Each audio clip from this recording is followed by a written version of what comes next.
गुंतवणुकीसंदर्भात मोठे करार करण्यात आलेले आहेत, किती फायदा राज्याला होणार आहे? खरं म्हणजे आज अतिशय महत्त्वाचे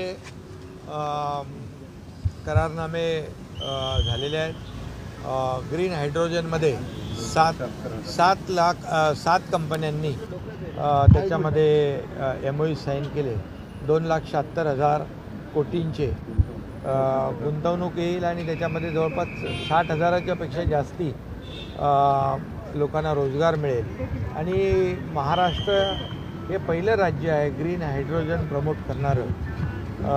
आताच्या ग्लोबल वॉर्मिंग, क्लायमेट चेंज हे पर्यावरणाचा समतोल राखण्यामध्ये ग्रीन हायड्रोजन जे आपला प्रोजेक्ट आहे त्यामुळे खूप मोठी मदत होईल.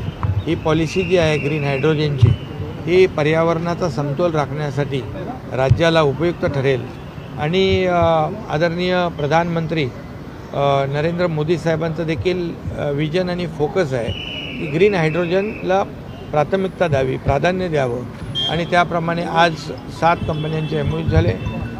उपमुख्यमंत्री देवेंद्र फडणवीसजी यांनी देखील सातत्याने यांच्या संदर्भामध्ये बैठका घेतल्या होत्या आणि आज अखेर त्यांच्यावर MOU साईन झालेले आहेत. लवकरच त्याची अंमलबजावणी होईल आणि 60-70 हजार रोजगार निर्मिती होईल, तरुणांना काम मिळेल.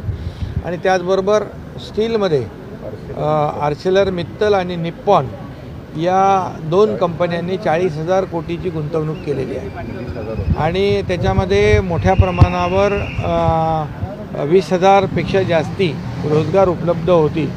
आर्सेलर मित्तल हे मला दावोसमध्ये त्यांची माझी बैठक झाली होती आणि चर्चा झाली होती की महाराष्ट्रामध्ये मोठ्या प्रमाणावर स्टील इंडस्ट्रीमध्ये गुंतवणूक करण्याचं त्यांनी मान्य केलं होतं. आणि त्याप्रमाणे आज आर्सेलर मित्तल आणि निप्पॉन या दोन्ही कंपन्यांच्याबरोबर MOU साईन झाले. 40,000 कोटीची इन्व्हेस्टमेंट ही मोठी अचीवमेंट आहे आणि 20,000पेक्षा जास्तीचे रोजगार हे देखील आपल्या राज्यासाठी, राज्याच्या विकासासाठी फार महत्त्वाचं आहे.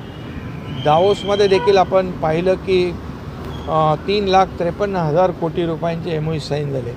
आज हे महाराष्ट्र राज्य जे आहे हे मोठ्या प्रमाणावर इंडस्ट्री फ्रेंडली स्टेट आहे. याच्यामध्ये मोठ्या प्रमाणावर इंडस्ट्रीसाठी पोटेन्शियल आहे, चांगली कनेक्टिव्हिटी आहे, स्किल मॅनपॉवर आहे आणि एक वातावरण चांगलं असल्यामुळे आणि आपल्या ज्या काही पॉलिसीज आहेत, जसं आपण ग्रीन हायड्रोजनला अतिशय चांगली पॉलिसी, सुलभ पॉलिसी, एक आपल्याकडे गुंतवणूकदार यायला पाहिजे यासाठी मोठ्या सवलती, सबसिडीज आपण ज्या देतो आहे त्याच्यामुळे किंबहुना सिंगल विंडो क्लिअरन्स असेल, तात्काळ सगळ्या परवानगी असतील, हे धोरण जे आपल्या इंडस्ट्रीमध्ये आपण अवलंबलेलं आहे राज्याने, त्यामुळे जगभरातले उद्योजक आपल्या महाराष्ट्राकडे आकृष्ट होत आहेत. आणि एक महाराष्ट्र राज्य आज इन्व्हेस्टमेंटसाठी एक आकर्षण जगभरातल्या लोकांचं ठरतं आहे. ही आपल्यासाठी चांगली बाब आहे आणि म्हणूनच केंद्र सरकार देखील आपल्याला पाठबळ देते. आदरणीय मोदी साहेबांचं देखील या बाबतीमध्ये खूप मोठ्या प्रमाणावर सपोर्ट आहे आणि त्यामुळे केंद्र आणि राज्य एक विचाराचे सरकार असले की या ठिकाणी कुठल्याही अडचणी येत नाही आणि म्हणून उद्योजक देखील निश्चिंतपणे आपले गुंतवणूक करतात. त्याप्रमाणे आज मोठ्या गुंतवणुकी झाल्या. गुंतवणूक येत असताना मात्र महाराष्ट्रातलं जातीपातीचं राजकारण अद्याप थांबण्याचं नाव घेत नाहीये. एकीकडे नारायण राणे असतील, छगन भुजबळ असतील, या सगळ्या गोष्टी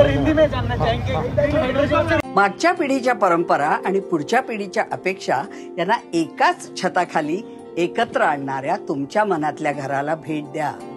रिडेव्हलपमेंट क्षेत्रातलं कोथरूड मधलं सगळ्यात विश्वसनीय नाव बढेकर ग्रुप, नाते विश्वासाचे.